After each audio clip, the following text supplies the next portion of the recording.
Hey, it's Patrick, and today I'm going to show you how to convert your stock or axial style brake caliper setup on your Harley over to a radial setup with this Kraus caliper and their hardware. Now, why would you want to do that? Well, radial brakes give you a better feel and more rigidity in your braking setup. If you look at any like late model sport bike or road race bike, they all use that radial style setup. As you can see, we have some nice PM brakes on here.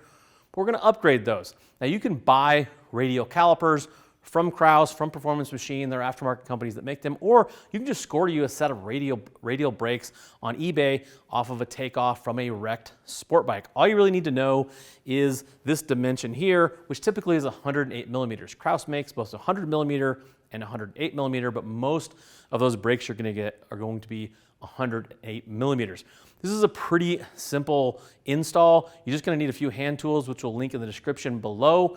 You can do this on the floor in your garage if you really want to. It's a great upgrade and provides you some adjustability. Not only are you going to get that upgrade on your braking, you can also upgrade rotors. So you can go from 11.5 rotor to 11.8 just by adding some shims in the bracket. So there again, provides you more flexibility in your braking setup to get you better brakes overall.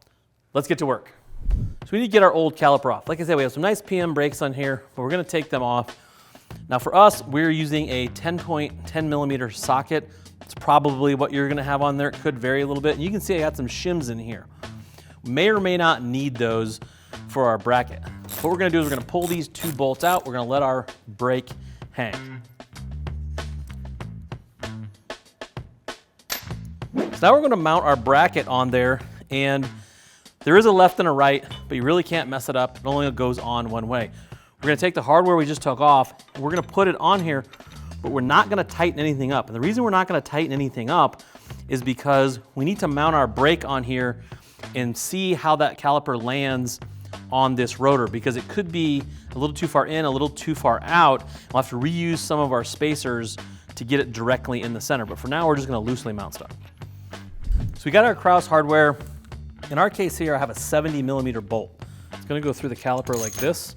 We're going to end up with shims that come with the hardware that go in between the bracket and the caliper, but we don't know what that's going to be until we get it bolted up there. What we're looking for now is we have our hardware kind of snugged up. You want to make sure your caliper isn't running into the edge of your rotor.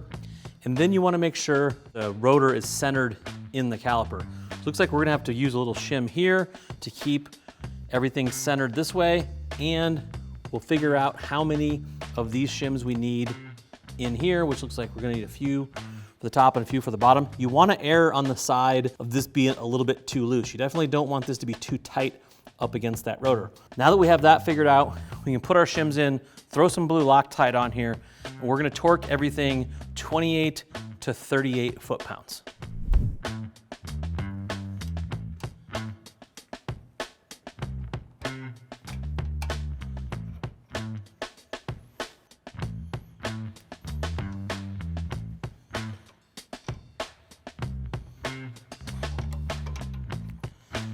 Shimbobulus Maximus will go in there. Okay, pretty good here.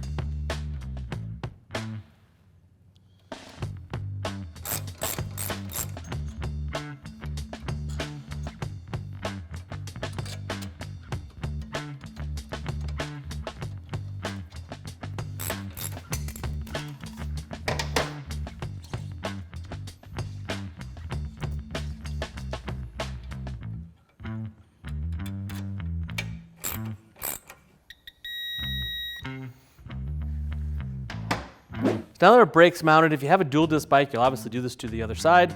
And now it's time to hook up the brake line. We are gonna run all new lines on our bikes, so we're not gonna do that. If you're reusing your line, make sure you replace the crush washers. And you will need to re-bleed your brakes. If you don't know how to do that, we'll put a link in the description to our brake bleeding video. So all in all, even if you have to bleed your brakes, this is gonna take you roughly an hour, hour and a half to finish this, which is not very much time. And you're only gonna need like one or two tools to finish this up to get a really significant, not only braking functional upgrade, but a really cool aesthetic upgrade as well. Looking for more information, go ahead and hit that info tab on your desktop or mobile device. It'll take you to the product detail page where you can read other writers' reviews and more specs about these brake parts. If you're still looking for more information, feel free to reach out to our customer service team. They would love to talk to you about what works best for you, your motorcycle, and your budget. I am Patrick. Thank you for watching. Now go work on those motorcycles.